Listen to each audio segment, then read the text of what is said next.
The attic was suffocating, its musty air thick with secrets. I wiped sweat from my brow, my hands trembling as I lifted the lid of an old trunk. Nestled among yellowed newspapers and faded photographs, a bundle of letters caught my eye. The handwriting was unfamiliar, delicate yet urgent. "Rachel? Are you still up there?" Dominic's voice floated up from below. I hesitated, my fingers grazing the frayed edges of the envelopes. "Just a minute," I called back, my heart racing. Quickly, I stuffed the letters into my pocket and closed the trunk. As I descended the rickety ladder, Dominic appeared at the bottom, his brow furrowed. "What were you doing up there?" he asked, a hint of suspicion in his tone. I forced a smile. "Just looking for some old baby clothes. Thought we might be able to use them for Grace." Dominic's face softened. "Oh, right. Good idea." He glanced at his watch. "The boys will be home soon. I need to head out for a bit. Can you handle dinner?" I nodded, grateful for the distraction. "Of course. Go ahead." As soon as the front door closed behind him, I rushed to the kitchen and pulled out the letters with shaking hands. The return address bore the name Sarah Harper, Dominic's late wife. The first letter was dated 5 years ago, just months before Sarah's death. I began to read, my breath catching in my throat. "Dear Lucy and Ian, I'm writing to you in desperation. Things have gotten worse, and I fear for the boys' safety. Dominic's temper is out of control, and his parents enable his behavior. Please, I need your help." The sound of the front door opening startled me. I quickly shoved the letters back into my pocket as Ethan, my 15-year-old stepson, walked into the kitchen. "Hey," he mumbled, barely making eye contact. "Hi, Ethan," I said, trying to keep my voice steady. "How was school?" He shrugged, heading for the fridge. "Fine." I watched him, my mind reeling from what I'd just read. Was it possible? Had Dominic been abusive to Sarah? To the boys? "Where's Dad?" Ethan asked, breaking into my thoughts. "He had to run out for a bit," I replied. "He'll be back for dinner." Ethan nodded, then paused, studying my face. "Are you okay? You look kind of pale." I forced another smile. "I'm fine, just a little tired. Pregnancy, you know." His eyes flickered to my swollen belly, then back to my face. For a moment, I thought I saw a flicker of concern in his usually guarded expression. The front door opened again, and 12-year-old Max bounded in, all energy and smiles. "Rachel, can we have pizza for dinner?" I laughed, grateful for the distraction. "Not tonight, buddy. How about spaghetti?" As I busied myself with dinner preparations, my mind raced. What other secrets did those letters hold? And what was I going to do with this information? The sound of a car in the driveway made my stomach clench. Dominic was home. I heard his parents' voices as well. Beverly and Carl must have come for dinner. "Rachel?" Beverly's shrill voice called out. "Where are you hiding?" I took a deep breath, steeling myself for the evening ahead. As I turned to greet them, my hand unconsciously went to my pocket, feeling the weight of Sarah's letters against my hip. "In the kitchen!" I called back, my voice steadier than I felt. Whatever these letters revealed, I knew one thing for certain. Nothing in this family would ever be the same again. I stood in front of the bathroom mirror, my hands resting on my swollen belly. 6 months pregnant, and I still couldn't believe it. A mix of joy and anxiety swirled inside me, much like the baby kicking beneath my palms. "Rachel?" Max's voice called from the hallway. "Can I come in?" I opened the door to find my younger stepson, his face bright with excitement. "Look what I made in art class," he thrust a clay figurine towards me. "It's beautiful, Max," I said, admiring the misshapen but lovingly crafted sculpture. "Is it for the baby?" He nodded eagerly. "Do you think she'll like it?" "She'll love it," I assured him, ruffling his hair. Max's acceptance had been a balm to my soul these past months, a stark contrast to Ethan's cold shoulder. As if summoned by my thoughts, Ethan appeared in the doorway, his face a mask of indifference. "Dad wants to know if dinner's ready." I sighed, glancing at my watch. "I'll be down in a minute. Can you set the table, please?"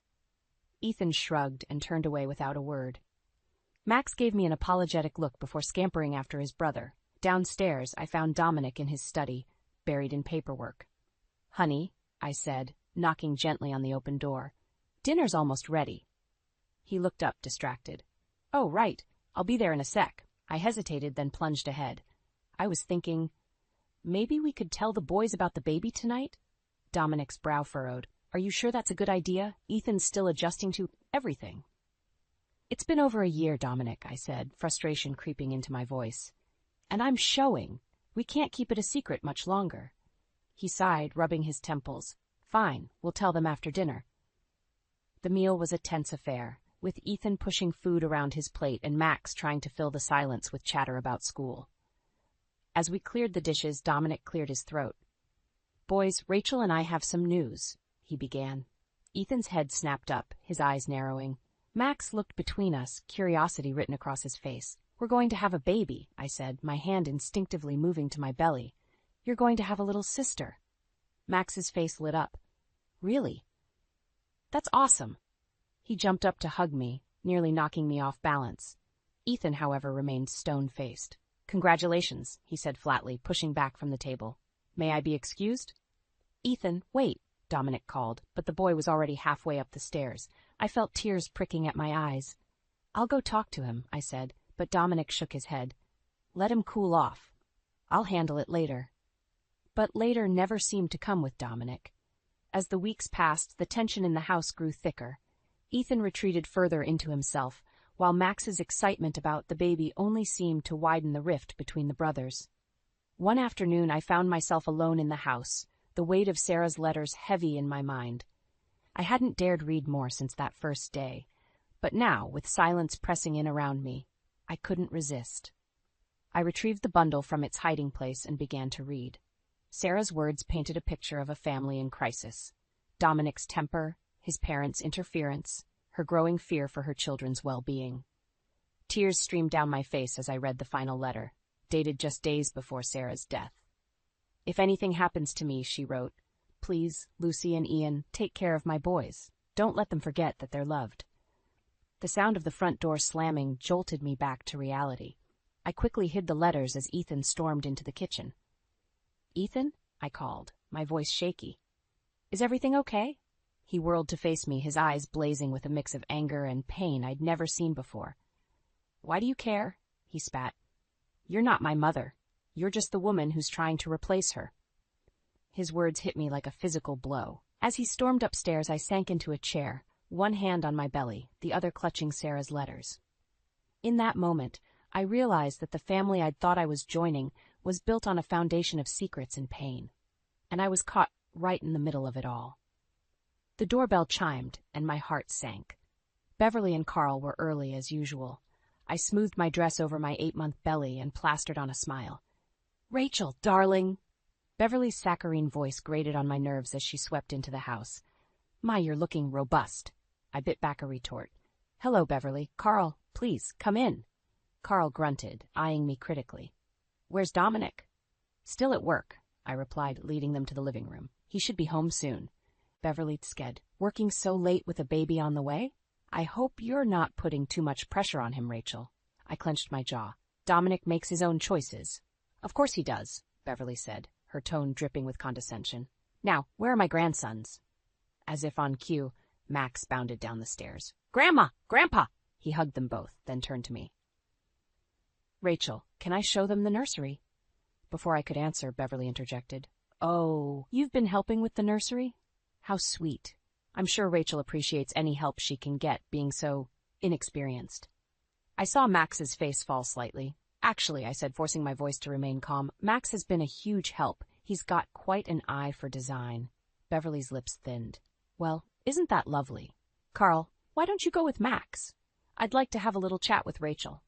My stomach clenched as Carl and Max headed upstairs. Beverly turned to me, her eyes cold. Rachel, dear, we need to discuss your influence on this family. I steeled myself. What do you mean, Beverly? Well, she began, her voice sickly sweet, we've noticed some changes since you arrived. Ethan's become so withdrawn, and now Max is playing interior decorator. It's just not natural. Not natural? I echoed, disbelief coloring my tone. Dominic tells us you're encouraging the boys to express themselves, she continued. That's not how we raised Dominic. Men in this family are strong, not emotional. I felt my temper rising. And look how well that turned out. I snapped before I could stop myself. Beverly's eyes widened. I beg your pardon? The front door opened, saving me from having to respond. Dominic walked in, looking tired. Mom, what are you doing here? He asked, confusion evident in his voice. Beverly's demeanor changed instantly. Oh, honey, we just came to check on you all. We're worried about the stress you're under. Dominic's brow furrowed. What stress? Beverly glanced pointedly at my belly. Well, with the baby coming and Rachel clearly struggling to manage the household. I'm not struggling, I interjected, but Dominic was already nodding. It has been tough, he admitted, but we're managing. I stared at him, hurt and anger warring inside me. Dominic, can I speak with you in the kitchen? Once alone, I rounded on him. Why didn't you tell me your parents were coming? He shrugged. I forgot. What's the big deal? The big deal, I hissed, is that your mother just spent the last 10 minutes criticizing everything about our life. Dominic sighed. Rachel, you're overreacting. That's just how Mom is. And you just let her talk to me like that? I felt tears pricking at my eyes. Look, he said, his voice taking on an edge I'd never heard before. My parents are important to me. If you can't handle them, maybe you need to try harder. I stepped back, shocked. Try harder? Dominic, I've been trying since the day I moved in. But your parents hate me. Ethan can barely look at me, and you don't even see what's happening.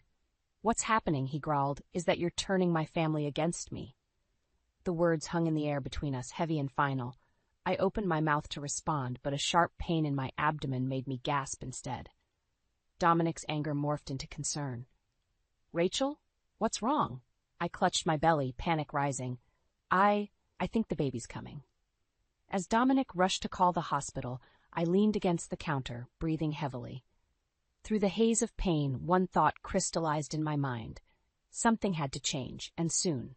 For my sake, for the boy's sake, and now, for my daughter's sake, too. The shrill cry of Grace pierced the early morning silence, jolting me awake. I stumbled out of bed, exhaustion weighing heavily on my bones. It had been 3 months since her dramatic arrival, and I felt like I hadn't slept since. As I cradled Grace, trying to soothe her, I caught sight of myself in the mirror. Dark circles under my eyes, hair a mess, and clothes that hadn't been changed in days. I barely recognized myself. Rachel? Dominic's voice called from downstairs. My parents are here. Can you come down? I froze, panic rising in my chest. Beverly and Carl were here? Now? I looked down at Grace, finally quiet, then back at my disheveled reflection. There was no time to make myself presentable. Descending the stairs, I could hear Beverly's voice, sharp and critical. Really, Dominic, the house is a mess. I thought Rachel was supposed to be taking care of things. I stepped into the living room, Grace in my arms. Good morning, I said, trying to keep my voice steady. Beverly's eyes widened as she took in my appearance. Oh my, she said, her tone dripping with disdain. Rachel, dear, you look, well, I suppose new motherhood isn't easy for everyone. I felt my cheeks burn with shame and anger. I'm doing my best, I said through gritted teeth. Carl grunted. Doesn't look like much of a best to me. I looked to Dominic, silently pleading for support, but he avoided my gaze. Mom, Dad, why don't we go out for breakfast? He suggested. Give Rachel some time to get things in order. The implication stung. As they left, I sank onto the couch, tears threatening to spill over. Grace began to fuss again, and I felt utterly overwhelmed. Suddenly, Ethan appeared in the doorway. His eyes darted between me and the baby, a mix of concern and uncertainty on his face. Are you okay? He asked hesitantly. I tried to smile, but it felt more like a grimace. I'm fine, Ethan, just tired. He shifted uncomfortably. I could hold her for a bit, if you want to shower or something. His offer caught me off guard. You'd do that? Ethan shrugged. Yeah, I guess. I mean, she is my sister. Gratitude washed over me as I carefully transferred Grace to Ethan's arms. As I headed upstairs, I heard him talking softly to her, and for a moment, hope flickered in my chest. But reality came crashing back when I returned to find Dominic and his parents had returned. Beverly was holding Grace, cooing at her while shooting pointed looks in my direction. There you are, Rachel, she said. We were just discussing how you might need some help, perhaps a nanny? I bristled. We don't need a nanny. I can take care of my own child. Beverly's smile was cold. Of course, dear, but with the house in such a state and you looking so worn out, we're just concerned. We? I looked at Dominic, who shifted uncomfortably. Rachel, he began, his tone placating, maybe Mom has a point. You have been struggling lately. The betrayal hit me like a physical blow. Struggling? Dominic, I've been doing everything, taking care of Grace, the boys, the house, while you... While I what? Dominic's voice took on a dangerous edge. While I worked to support this family, the room fell silent, tension thick in the air. Even Beverly looked taken aback by Dominic's tone. In that moment, something inside me snapped. I thought of Sarah's letters hidden away. I thought of Ethan's small act of kindness, and I thought of my daughter who deserved better than this toxic environment. "You know what?" I said, my voice low and steady. "You're right. I do need help, but not from a nanny, and certainly not from you." I turned to Ethan, who was watching the scene unfold with wide eyes. "Ethan, can you take Grace upstairs, please?" As Ethan left with the baby, I faced Dominic and his parents. "This ends now," I declared. "I'm done being the scapegoat for this family's problems. Either things change, or I'm leaving, and I'm taking my daughter with me." The shock on their faces would have been satisfying if I wasn't trembling inside. But as I stood there, chin held high, I knew I had reached a turning point. Whatever came next, I was ready to fight for myself and my children. All of them. The fluorescent lights of the office buzzed overhead, matching the constant thrum of anxiety in my chest. I stared at the computer screen, the words blurring before my eyes. My head pounded, a dull ache that had become my constant companion. "Rachel?" My colleague Sarah peered over the cubicle wall. "Are you okay? You look pale." I forced a smile. "I'm fine, just a bit tired. Grace had a rough night." Sarah's brow furrowed with concern. "You've been just tired for weeks now. Maybe you should see a doctor?" Before I could respond, my phone buzzed. A text from Dominic. "Mom and Dad coming for dinner. Don't forget to pick up Grace from daycare." My stomach churned. Another evening of criticism and tension. I closed my eyes, trying to steady my breathing. "Rachel?" Sarah's voice seemed distant. "Rachel, you're shaking." I opened my eyes to find the room spinning. Suddenly, the floor rushed up to meet me. I came to on a couch in the break room, surrounded by concerned faces. Our HR manager, Linda, knelt beside me. "Rachel, we've called an ambulance. You fainted," she explained gently. Panic surged through me. "No, I can't go to the hospital. I have to pick up Grace and dinner." "Your health comes first," Linda insisted. "We've contacted your husband. He's on his way to the hospital." The next few hours passed in a blur of tests and questions. When the doctor finally entered my room, his expression was grave. "Mrs. Harper, your blood pressure is dangerously high. You're showing signs of severe stress and exhaustion. If you don't make some significant changes, you're at risk for serious complications." I nodded numbly, barely registering his words. All I could think about was Grace and the boys and the mountain of tasks waiting for me at home. The door burst open, and Dominic rushed in, followed closely by Beverly and Carl. My heart sank at the sight of them. "Rachel, what happened?" Dominic demanded. "Why didn't you tell me you were sick?" Before I could answer, Beverly chimed in. "I knew she couldn't handle it all." "Dominic, this is what happens when you let a career woman try to run a household." Anger flared within me, cutting through the fog of exhaustion. "Excuse me?" Carl grunted. "Face it, girl, you bit off more than you could chew. It's time to admit you need help." I looked to Dominic, silently pleading for support, but he avoided my gaze. "Maybe they're right, Rachel. You're clearly overwhelmed." Something inside me snapped. "Overwhelmed? Of course I'm overwhelmed. I'm working full-time, taking care of an infant and 2 teenagers, managing a household, and dealing with constant criticism from your parents. And where have you been, Dominic? Where's your support?" The room fell silent. Dominic's face flushed with anger and embarrassment. "That's not fair, Rachel. I work hard to provide for this family." "And I don't?" I shot back. "When was the last time you got up for a 3 a.m. feeding, or helped with homework, or stood up to your parents when they belittle me?" Beverly gasped. "How dare you speak to him like that? After everything we've done for you." "Enough!" I shouted, surprising even myself. "I'm done. I'm done trying to please everyone while sacrificing my own health and happiness." I turned to Dominic, my voice shaking but resolute. "Things need to change, Dominic. Either we get counseling and you start setting boundaries with your parents, or what?" Dominic's voice was dangerously low. I took a deep breath, the weight of my next words hanging in the air.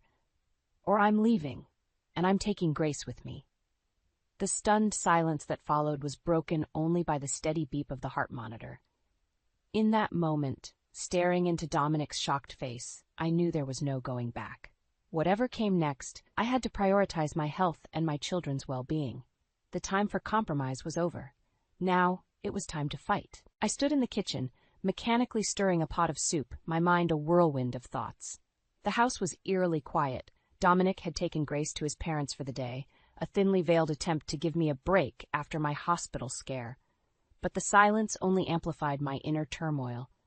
A soft knock on the doorframe startled me. I turned to see Ethan hovering uncertainly in the doorway. "Rachel?" His voice was hesitant. "Can we talk?" I nodded, surprised. "Of course. Come in." Ethan sat at the kitchen table, fidgeting with a folded piece of paper. I found something in Dad's study." My heart raced as he unfolded the paper. It was a letter, the handwriting achingly familiar, Sarah's handwriting. "It's from my mom," Ethan said, his voice cracking. "She wrote it right before she died. I think you should read it." With trembling hands, I took the letter. As I read, Sarah's words burned into my mind. "Dominic, if you're reading this, I'm gone. I can't take it anymore. The anger, the control, the fear. I'm leaving, and I'm taking the boys with me. Your parents have poisoned our family for too long. I won't let them do to our children what they did to you. I'm sorry I couldn't be stronger. Please find help, break the cycle, for our boys' sake." I looked up at Ethan, tears blurring my vision. "Oh, Ethan, I'm so sorry. She never got to leave. The accident, it wasn't an accident, was it?" The weight of this revelation crashed over me. Suddenly everything, Dominic's temper, his parents' interference, the boy's pain, clicked into horrifying focus. "Ethan," I said, my voice shaking, "I need you to listen to me. What's happening in this family isn't right. It wasn't right for your mother, and it's not right for us now." Ethan nodded, tears streaming down his face.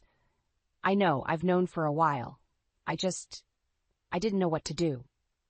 I took a deep breath, steeling myself for what I was about to say. "I'm going to leave your father, and I want to take you, Max, and Grace with me." Ethan's eyes widened. "You do that? Even for us?" "Of course," I said, reaching out to squeeze his hand. "You're my family too, Ethan. All of you." Just then we heard the front door open. Dominic's voice called out, "Rachel, we're home." Panic flashed across Ethan's face. I quickly folded the letter and slipped it into my pocket. "It's okay," I whispered. "We'll figure this out." Dominic appeared in the doorway, Grace in his arms. His eyes narrowed as he took in the scene before him. "What's going on here?" I stood up, my heart pounding but my resolve firm. "Dominic, we need to talk about everything." His face darkened. "Everything? What's that supposed to mean?" "It means," I said, my voice steadier than I felt, "that I know about Sarah, about what really happened, and I'm not going to let history repeat itself." The color drained from Dominic's face. He set Grace down, his movements suddenly jerky and aggressive. "You don't know anything," he snarled. "I know enough," I shot back, "and I'm done pretending. This ends now, Dominic, for all our sakes." Ethan stood up, moving to stand beside me. "She's right, Dad. We can't keep living like this." Dominic's eyes darted between us, a cornered animal. "You're turning my own son against me?" he growled, taking a step forward. I instinctively pushed Ethan behind me, shielding him. "No, Dominic. You did that all on your own."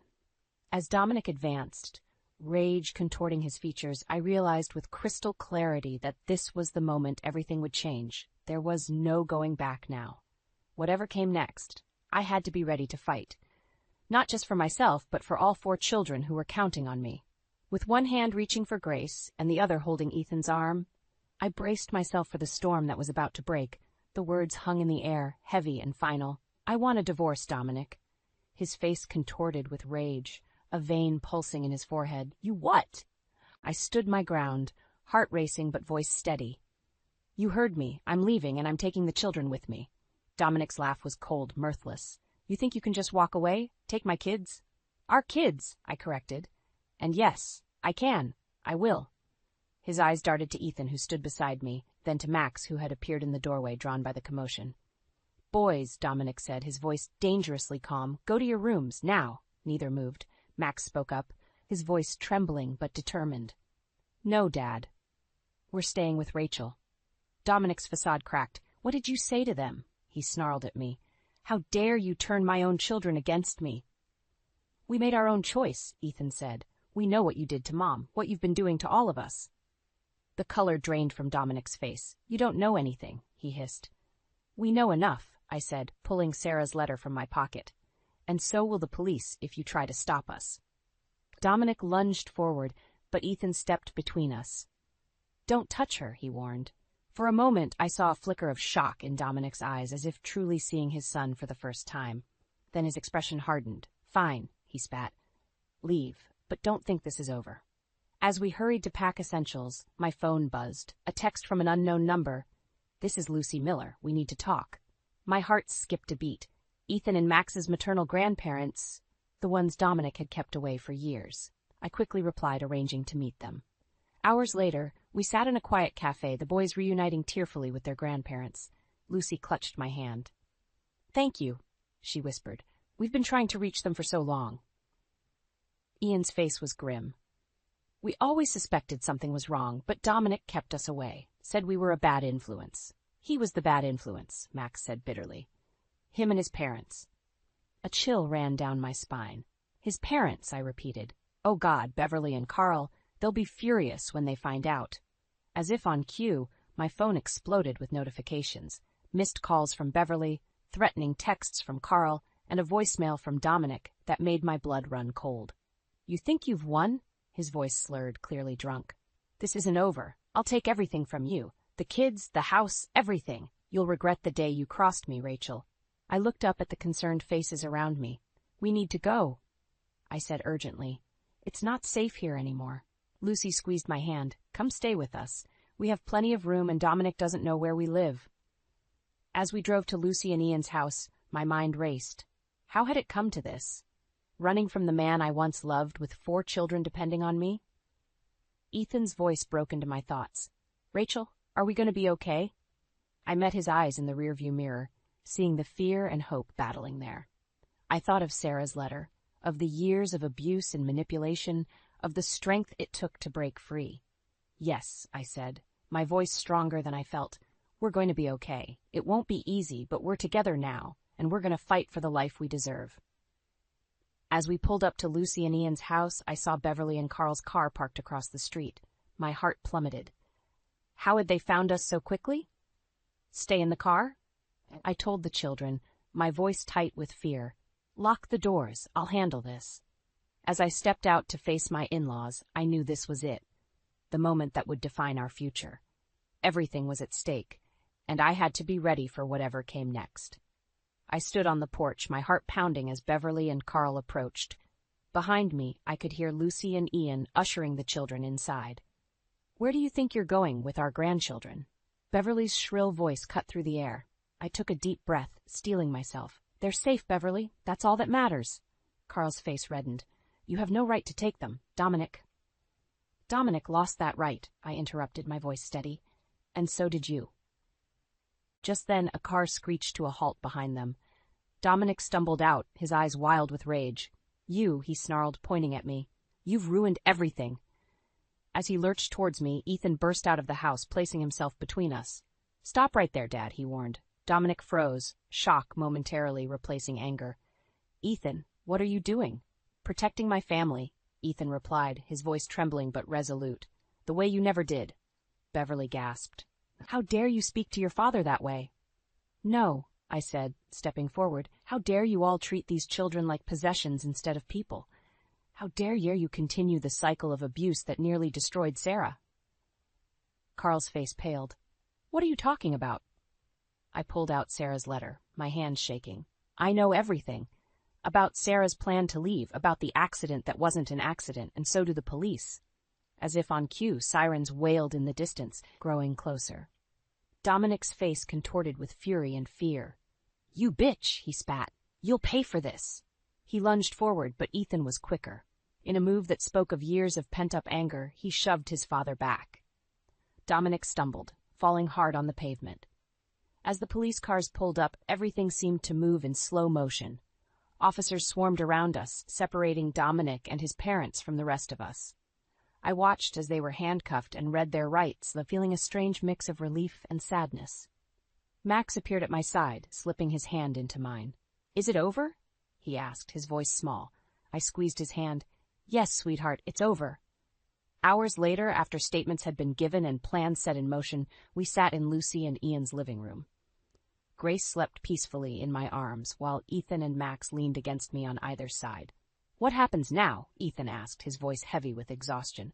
I looked around at the faces of our newfound family, Lucy and Ian, beaming with joy at being reunited with their grandsons, the boys, finally free from the weight of secrets and fear, and little Grace, innocent and unaware of the seismic shift in our world.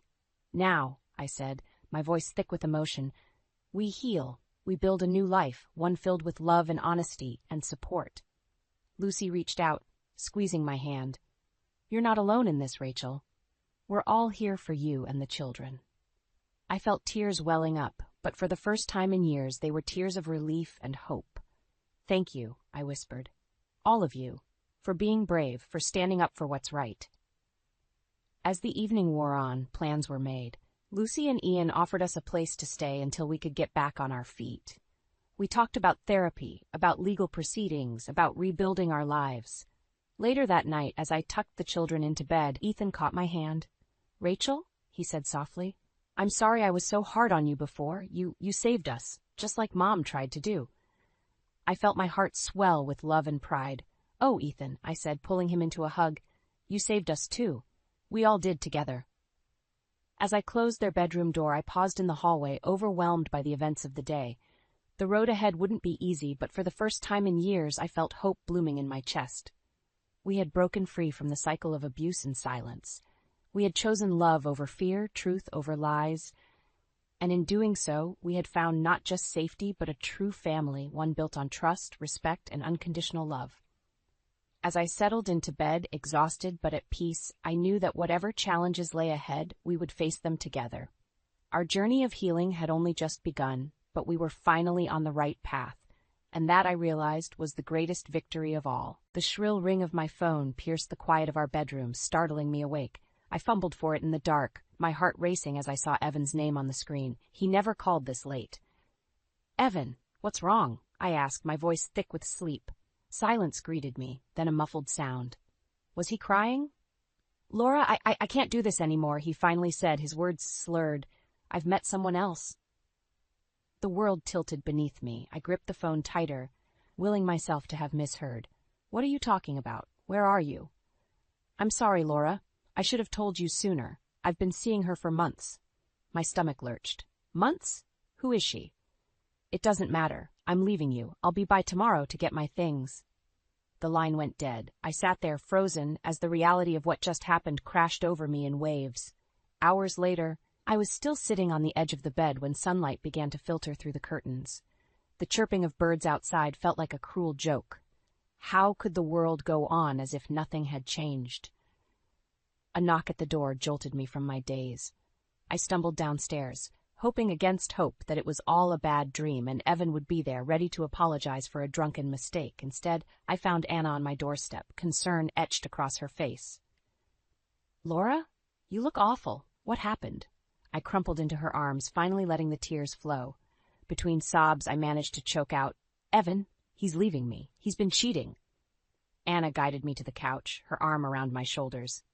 "Oh, honey, I'm so sorry. When did you find out?" "Last night. He called. He was drunk, said he'd be here today to get his things." Anna's eyes flashed with anger. "That coward. He didn't even have the decency to tell you face to face." I shook my head, feeling hollow. "I don't understand. We were trying for a baby. Everything seemed fine." "Men," Anna spat. "They can be real bastards sometimes. You deserve so much better, Laura." A car door slammed outside. My heart leapt to my throat as I saw Evan's SUV in the driveway. "I can't face him," I whispered, panic rising. "Anna, please." She squeezed my hand. "I've got this. You go upstairs. I'll deal with him." I retreated to the bedroom, my sanctuary now tainted by last night's phone call. I could hear muffled voices downstairs, Anna's sharp and angry, Evan's low and defensive. Footsteps on the stairs. My breath caught as the door opened, revealing Evan. He looked terrible. Unshaven, bloodshot eyes reeking of alcohol. "Laura," he began, his voice rough. "I'm sorry. I never meant for this to happen." Anger flared within me, burning away the numbness. "Never meant for what to happen, Evan? For me to find out? How long have you been lying to me?" He flinched. "It's complicated. You wouldn't understand." "Try me," I challenged, rising to face him. "Explain how you could do this to us, to our marriage." Evan's face hardened. "There is no us anymore, Laura. I'm in love with someone else. I'm moving out today." The finality in his voice was like a physical blow. I watched in stunned silence as he began throwing clothes into a suitcase. "What about our plans?" I asked, my voice barely above a whisper. "The family we wanted to build?" He paused, not meeting my eyes.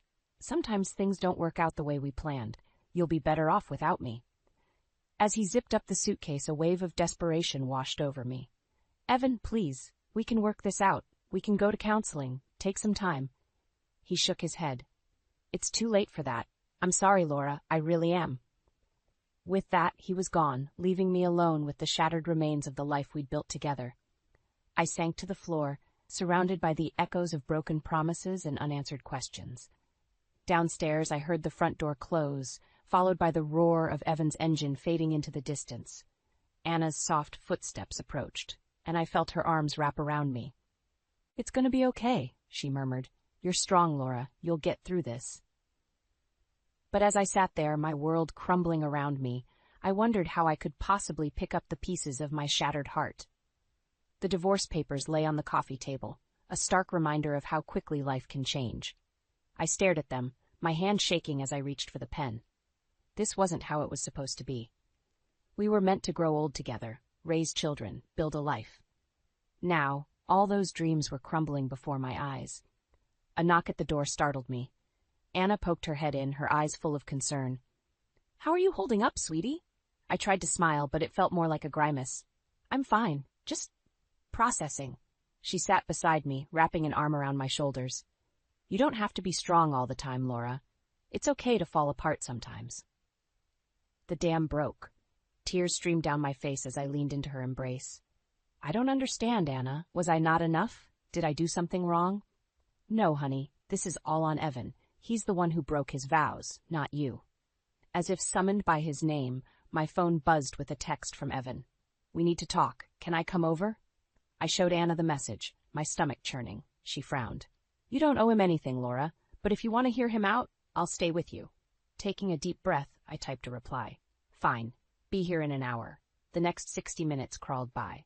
I paced the living room, rehearsing what I'd say, trying to steel myself against whatever excuses or manipulations Evan might throw my way.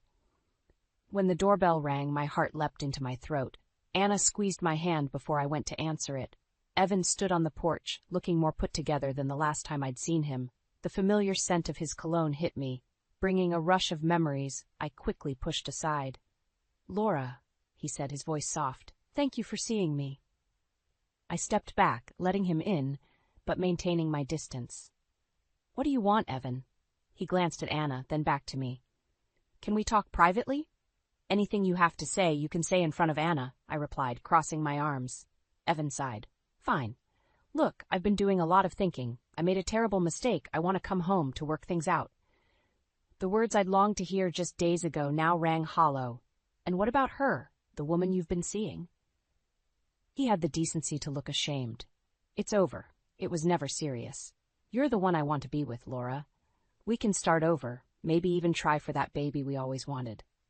I felt the room spin. How dare he dangle our dream in front of me like this? Anna must have sensed my distress because she stepped forward, her voice sharp. "That's low, Evan. You can't just waltz back in here and expect everything to be forgiven." Evan's face hardened. "This doesn't concern you, Anna. It's between me and my wife." "Ex-wife," I corrected, finding my voice. "You made your choice, Evan. You don't get to change your mind now that your affair didn't work out." He reached for my hand, but I pulled away. "Please, Laura, I love you.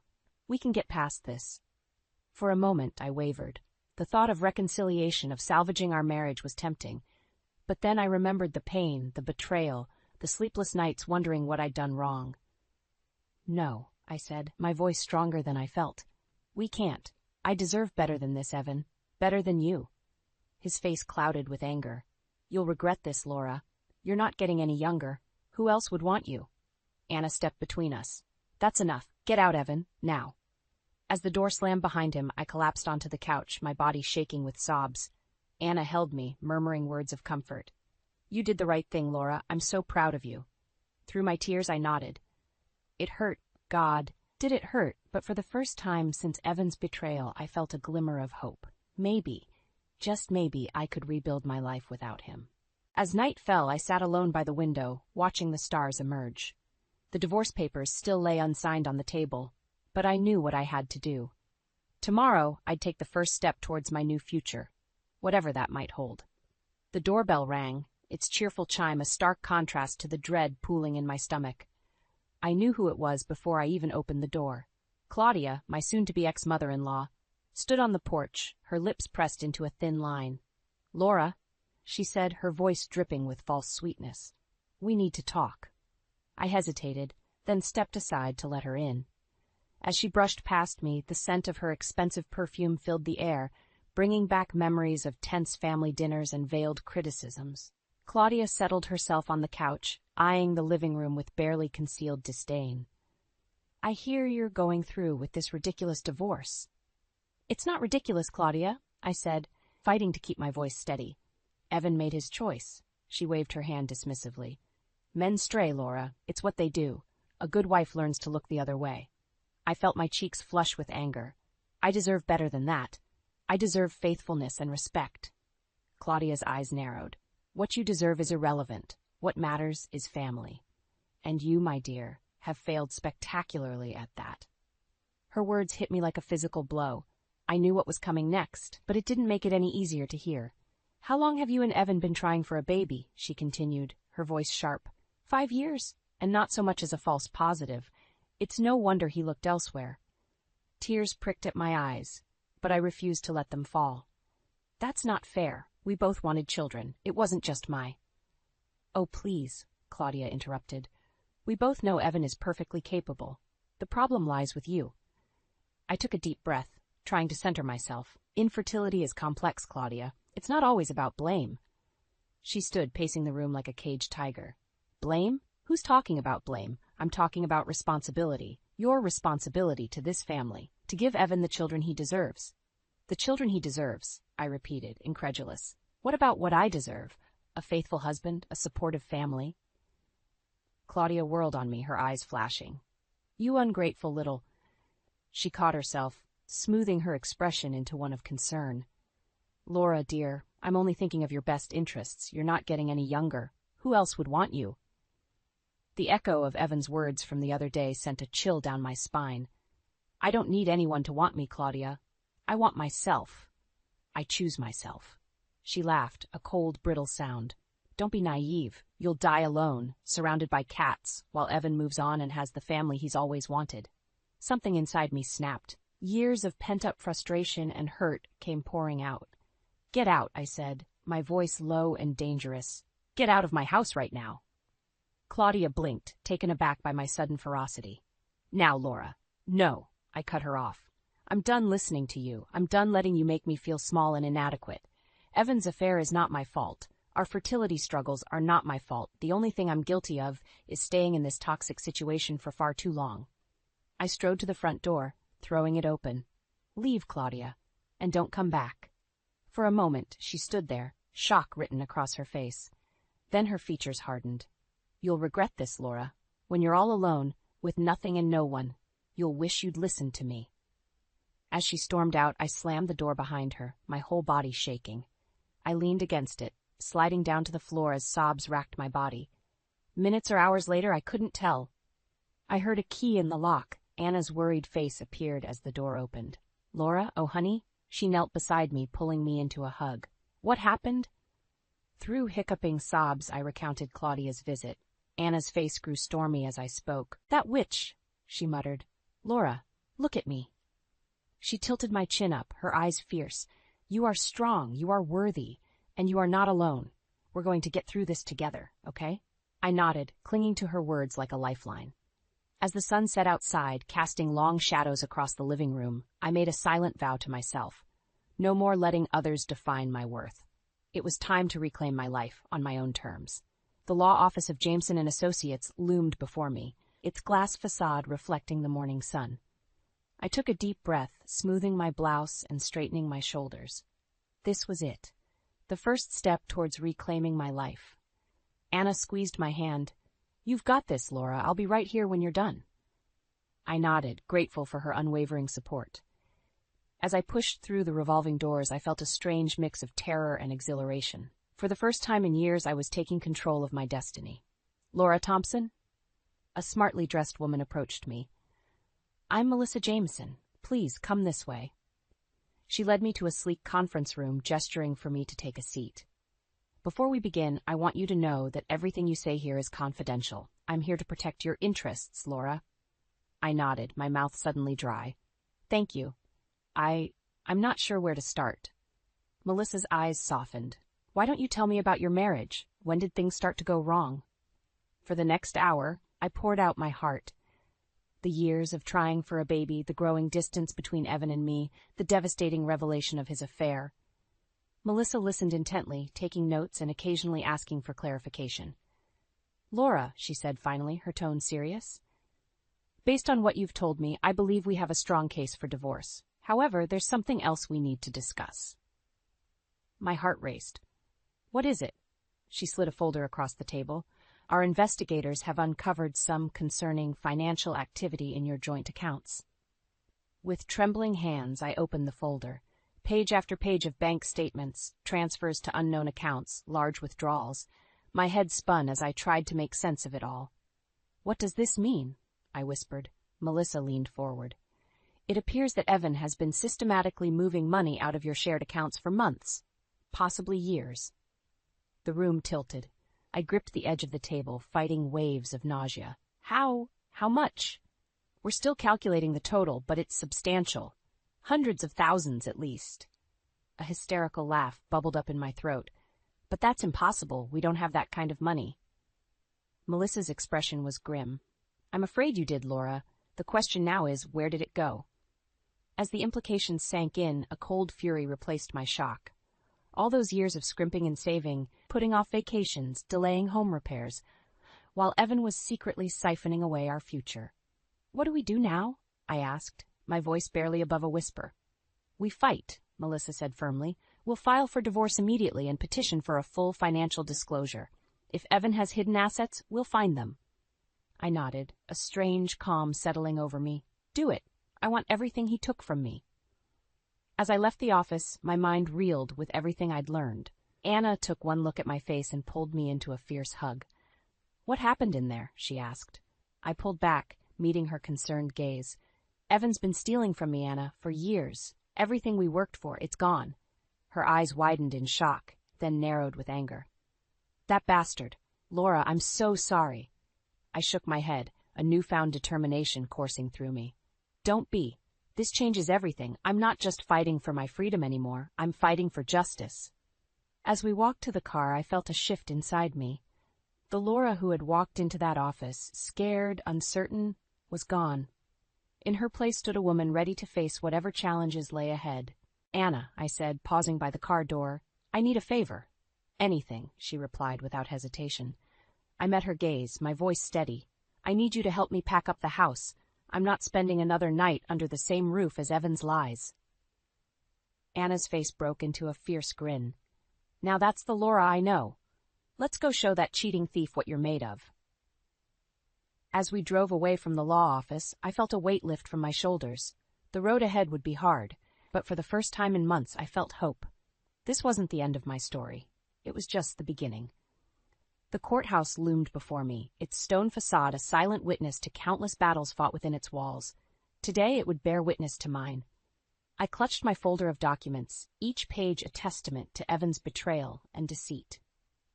Anna squeezed my arm. "You ready for this?" I nodded, steeling myself. "As ready as I'll ever be." We climbed the steps, the click of my heels echoing in the cavernous entrance hall. Melissa, my lawyer, met us at the courtroom door, her face a mask of professional calm. "Laura, remember what we discussed. Stay composed, no matter what Evan or his lawyer might say." I took a deep breath, nodding. As we entered the courtroom, I saw Evan for the first time in months. He sat beside his lawyer, looking polished and confident. Our eyes met, and for a moment I saw a flicker of something. Regret? Anger? Before his face hardened into a neutral mask, the judge entered, and we all rose. As the proceedings began, I felt a surreal detachment, as if I were watching someone else's life unravel on a movie screen. Evan's lawyer painted a picture of a troubled marriage, insinuating that my obsession with having a child had driven Evan away. I gripped the edge of the table, willing myself to stay calm as he twisted our years of struggle into a weapon against me. When it was Melissa's turn, she methodically dismantled their arguments, presenting evidence of Evan's infidelity and financial misconduct. I watched Evan's face as bank statements and text messages were entered into evidence, his cool facade cracking under the weight of his exposed lies. "Your Honor," Melissa said, her voice steady, "my client has suffered not only the emotional trauma of her husband's infidelity, but also significant financial harm. We are requesting full disclosure of all assets and a fair division of marital property." Evan's lawyer jumped up. "Objection, Your Honor. My client denies any financial wrongdoing. Mrs. Thompson's claims are baseless and vindictive." The judge peered over his glasses. "Overruled. Mr. Thompson, given the evidence presented, the court orders a full financial audit. You have 30 days to provide a complete accounting of all assets and transactions for the past 5 years. I exhaled slowly, relief washing over me, but my moment of triumph was short-lived. "Your Honor," Evan's lawyer interjected, "in light of these unfounded accusations, my client is amending his petition. We're seeking full ownership of the marital home and a larger share of joint assets to compensate for the damage to Mr. Thompson's reputation." The room spun. Our home, the one we'd lovingly restored together, where I'd imagined raising our children, now another battleground in this war. As the judge called a recess, Evan approached me, his voice low. "Laura, don't do this. We can still work things out. Remember all we've been through together." I met his gaze, searching for any trace of the man I'd once loved. "You're right, Evan. I do remember everything we've been through. That's why I know this is the only way forward." His face darkened. "You'll regret this. When you're alone, with nothing, you'll wish you'd listened to reason." As he walked away, I felt a strange sense of calm settle over me. For the first time, I saw Evan clearly, not as the man I'd loved, but as the manipulator he'd become. Outside the courtroom, Anna and Melissa huddled around me. "Laura, are you okay?" Anna asked, her eyes full of concern. I straightened my shoulders, a new resolve burning within me. "I'm more than okay. I'm ready to fight." Melissa nodded approvingly. "That's what I like to hear. But Laura, you should know. This is going to get uglier before it gets better. Are you prepared for that?" I thought of our home, filled with memories both bitter and sweet. I thought of the years spent trying to build a family, only to have it all crumble beneath me. And I thought of the future. Uncertain, yes, but full of possibilities I'd never dared to imagine before. "I'm prepared," I said, my voice steady. "Whatever it takes, I'm going to reclaim my life. Evan took enough from me. He doesn't get to take my future, too." As we left the courthouse, the sun breaking through the clouds felt like a sign. The road ahead would be hard, but for the first time in years, I felt truly free. The divorce wasn't an end. It was a beginning. My beginning. 2 years after the divorce, I stood in front of the mirror, adjusting my dress. The woman staring back at me was almost unrecognizable, confident, radiant, and genuinely happy. I touched the delicate pendant Randy had given me on our 6-month anniversary, a symbol of our new beginning. "You look beautiful, Mom," came a voice from the doorway. I turned to see Lily, Randy's 12-year-old daughter, smiling at me. My heart swelled with love for this child who had accepted me so readily into her life. "Thank you, sweetheart," I replied, reaching out to squeeze her hand. "Are you ready for the party?" She nodded enthusiastically. "Dad's already downstairs, greeting the first guests." As we descended the stairs, the sound of laughter and conversation filled the air. Our home, a cozy townhouse we'd bought together, was full of friends and family, gathered to celebrate our first wedding anniversary. Randy's face lit up as he saw us. He crossed the room, planting a kiss on my cheek. "There's my beautiful wife," he murmured. For a moment I was overwhelmed by the sheer joy of it all. After the pain and betrayal of my past, I'd found love again, a love built on trust, respect, and genuine partnership. The evening flowed with warmth and laughter. As I moved among our guests, I caught snippets of conversation, friends remarking on how happy Randy and I looked, how well Lily was doing in school, plans for summer vacations and future get-togethers.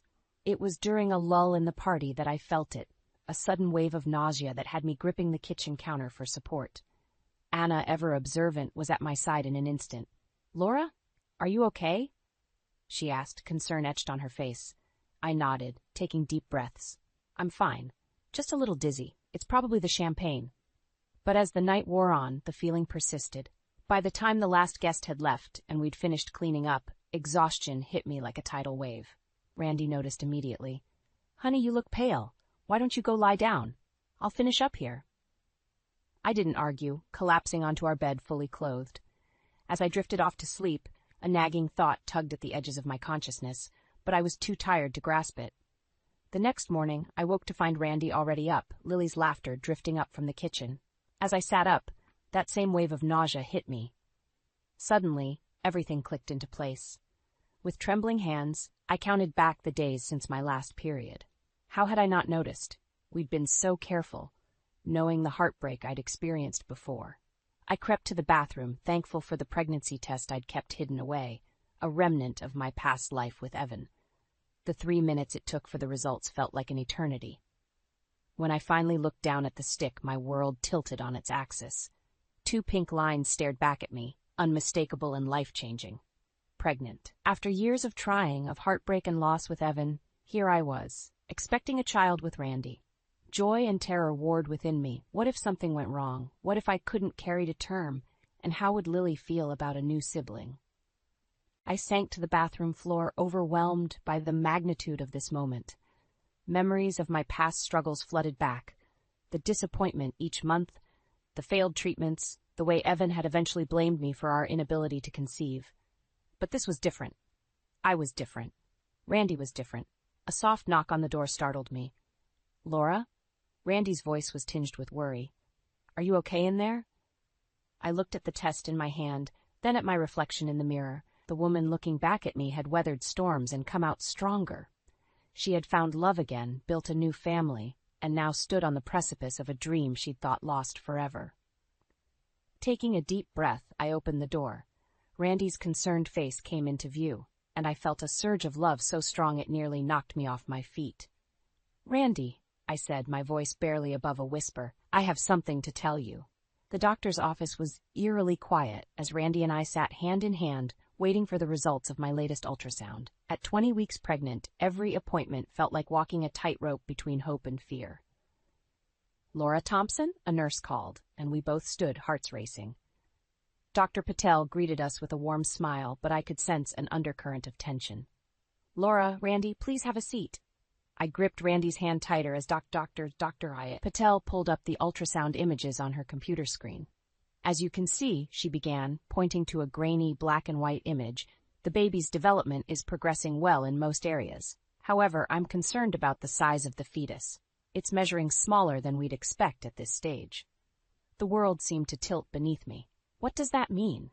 I asked, my voice barely above a whisper. Dr. Patel's expression softened. It could be nothing to worry about. Some babies are simply smaller. But given your history of fertility issues, I'd like to run some additional tests to rule out any complications. Randy squeezed my hand. What kind of tests? An amniocentesis would give us the most comprehensive information, Dr. Patel explained. But I want to be clear. There are risks involved.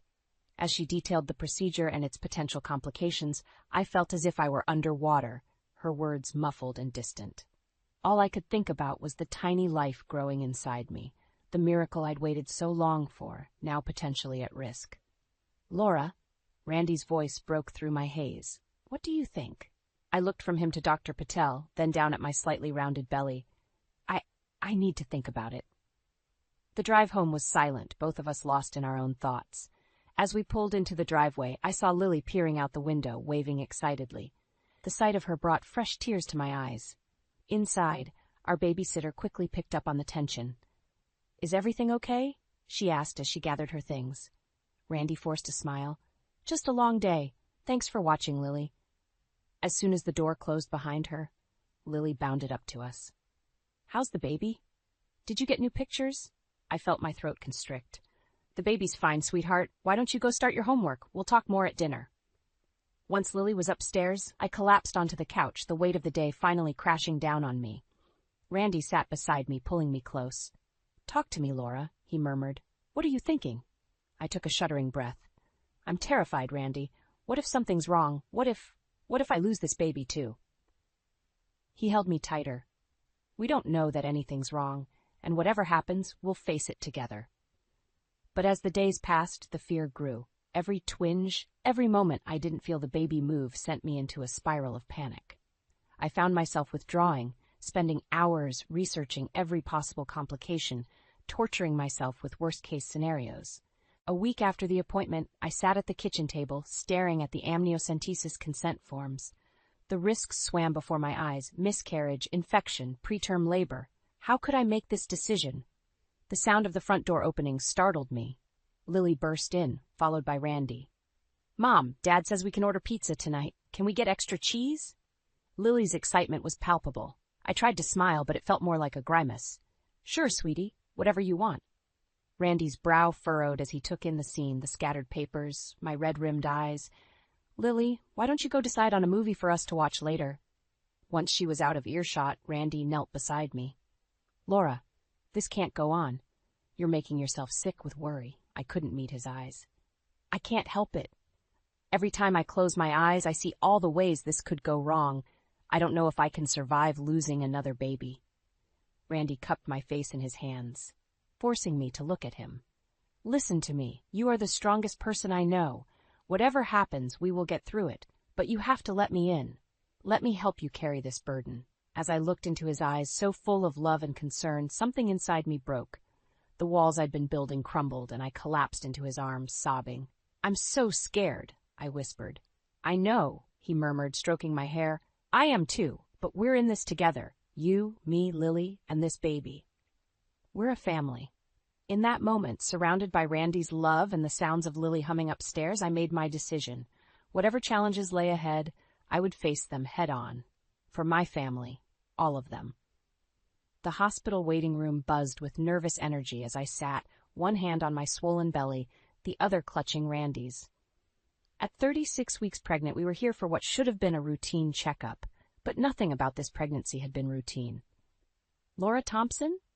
A nurse called, and we stood following her to the examination room. Dr. Patel entered, her face serious. "Laura, Randy, I'm afraid we've detected some irregularities in the baby's heartbeat. We need to perform an emergency C-section." The world tilted beneath me. "But it's too early," I whispered, panic rising. "We don't have a choice," Dr. Patel said gently. "The baby is in distress." Everything after that was a blur of activity. As they prepped me for surgery, I clung to Randy's hand, terror and hope warring within me. Just before they wheeled me into the operating room, a commotion erupted in the hallway. To my shock, I saw Claudia pushing past nurses. Evan close behind. "Laura," Claudia cried, her face a mask of concern I'd never seen before. "We just heard. You can't do this." Evan stepped forward, his eyes pleading. "Laura, please, come home with us. We can take care of you and the baby. This is meant to be our second chance." For a moment, I was transported back to our old life, the years of trying, the heartbreak, the blame. But then I felt Randy's steady presence beside me, heard Lily's voice in my head calling me Mom. I took a deep breath, finding strength I didn't know I possessed. "Claudia, Evan, I appreciate your concern, but this is my family now. My home, my life." Claudia's face hardened. "You ungrateful girl, after everything we've done for you." "That's enough," Randy interrupted, his voice firm. "Laura needs to get to surgery. Please leave." As security escorted them out, I saw a flicker of something, regret, acceptance, cross Evan's face. But I had no time to dwell on it as they wheeled me away. The operating room was a flurry of activity. Through my fear, I focused on Randy's voice, steady and reassuring. "You've got this, Laura. You're the strongest person I know." And then suddenly a cry pierced the air. Strong, defiant, alive. Our baby. "It's a girl," Dr. Patel announced, her voice thick with emotion. "She's small, but she's fighting." Tears streamed down my face as they placed her on my chest, this tiny perfect being we'd fought so hard for. As I looked into her eyes, I saw not just our future, but my past. Every struggle, every heartbreak that had led me to this moment. In the recovery room, surrounded by Randy, Lily, and our new daughter, I felt a sense of peace I'd never known before. Anna burst in, her face glowing with joy as she took in the scene. "Oh, Laura," she breathed. "She's beautiful. What's her name?" Randy and I exchanged a look. We'd discussed names, but nothing had felt right until this moment. "Hope," I said softly. "Her name is Hope." As if recognizing her name, Hope opened her eyes, her tiny hand wrapping around my finger. In that gesture, I felt the weight of my journey. The pain of betrayal, the struggle to rebuild, the fear and joy of this pregnancy. But I also felt the strength I'd gained, the love I'd found, the family I'd built. A knock at the door drew our attention. To my surprise, I saw Claudia standing there alone this time. Her eyes were red-rimmed, her usual poise gone. "May I come in?" she asked hesitantly. I looked at Randy, who nodded slightly. "Of course," I said. Claudia approached the bed, her gaze fixed on Hope. "She's perfect," she whispered. Then, to my shock, she looked at me with tears in her eyes. "I'm sorry, Laura, for everything. I was wrong about you, about all of this." The room fell silent, the weight of her words hanging in the air. I thought of all the pain, all the cruel words, but as I looked at Hope, at Randy and Lily, I felt the last of my bitterness melt away. "Thank you, Claudia," I said softly. "Would you like to hold your granddaughter?" As Claudia cradled Hope, her face transformed by wonder, I felt the final pieces of my life click into place. This was my family, not defined by blood or past mistakes, but by love, forgiveness, and hope. In that moment, surrounded by the people I loved, I knew that whatever challenges lay ahead, we would face them together. My journey had been long and painful, but it had led me here, to a love deeper than I'd ever imagined and a strength I never knew I possessed. As Hope's tiny hand wrapped around my finger once more, I smiled. This was just the beginning of our story.